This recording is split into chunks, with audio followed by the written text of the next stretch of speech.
Hello and thank you for joining me and welcome back to the channel, and thank you everybody for getting me to 1,000 subscribers. I'm absolutely amazed anybody ever watches this channel, so 1,000 subscribers is pretty amazing. And to kind of celebrate that, I wanted to share with you all this very special and very exclusive Sinosauropteryx statue from PNSO. And the only reason I have got this statue is because I've been very kindly gifted it by a channel supporter who has become a very good friend.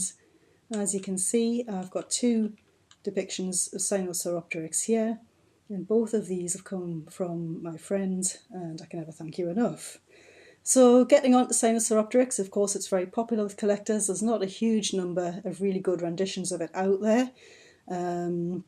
Here's two of them right here, but it's an important dinosaur because when it was discovered in China, it was one of the first absolute, definite, unambiguous dinosaurs to have feathers, and it showed that feathers aren't completely a diagnostic trait of birds only, and that the dinosaurs also had them, even going back to those which were quite far removed from the avian lineage. Because Sinosauropteryx was, of course, a coelurosauride. However, it wasn't as closely related to the avian line as the likes of the dromaeosaurs and the troodontid family. So, again, it's considered to be a compsognathid. There is further controversy because that group is currently being called into question as well, and it'll be interesting to see where that research leads to, because the individual who has conducted that research tends to be extraordinarily rigorous and all about the science rather than any fame or controversy or anything like that. So it'll be interesting to see what eventually comes from that. One thing you will notice with a lot of Sinosauropteryx figures, and these two are no exception, is they're both posed in a fairly similar pose. And this is almost taken from the position that the specimens are found in. And that's a position which a lot of dinosaurs are commonly found in, called the epistotonic pose. And it's caused by the nuchal ligaments and the caudal ligaments contracting post-mortem as they dry out and pulling the head and the tail together.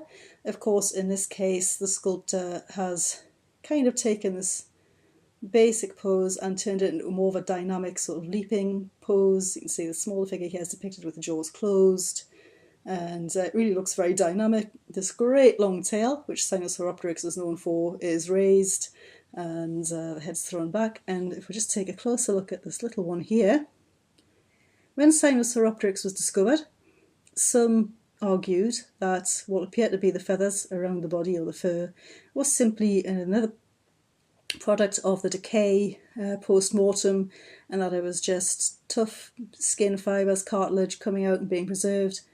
But a lot of Sinosauropteryx specimens have been found with that around them, and they've been so well preserved that they've been analysed and they've been shown to contain melanosomes, and those melanosomes can help us to basically figure out what colour the dinosaurs were in a very basic way. Sinosauropteryx has been so well analysed that what we've got here is a very accurate, certainly in terms of pattern, depiction of how it would have looked in life.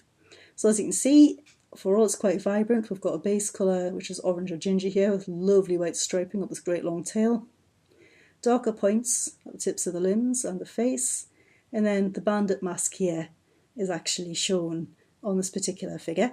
And also, if you take a closer look at this figure again, you can see it's feathered all over the body and all the way down the limbs. It's a very tiny little figure. You can see it against the size of my hand here, and yet the detailing on this is fantastic.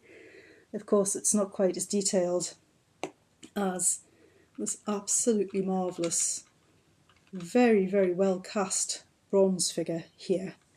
So this is a very fitting figure for PNSO to have chosen to depict in bronze, and I hope if I hold it up to the camera here you can see the information on the underside there. You can see that this depicts a 1:3 scale figure, and that it is PNSO's gallery series. They have released other bronze statues, but none of them have been available outside of China at all. This is one of 300, and I am reliably informed that this is one of only 10 that were ever released for sale in the United Kingdom. So it is a really, really rare rare statue here. It's very heavy because it is solid bronze, and bronze is a very good choice for picking up on the details of the original sculpt, and it is beautifully sculpted, and there's no seam lines or anything with bronze either. Of course, it's been attached to the base separately, but it's been so well fixed on there you would never know. Looking at the details here, if I just hold the head up, you can see that the mouth is open and the jaws are lined with teeth here. You can see the detailing on the face and the feathering.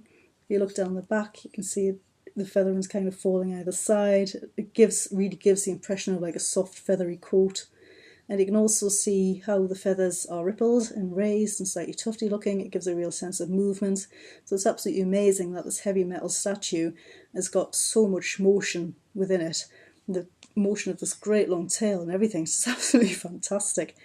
Curiously here, you can see that the feathers terminate at the thigh and that you've got scales depicted on the lower leg. I know this is known in other compsognathids.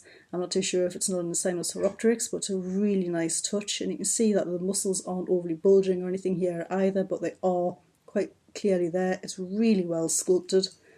Look on the underside of the feet, you can see the pads leading up to the feet and the claws.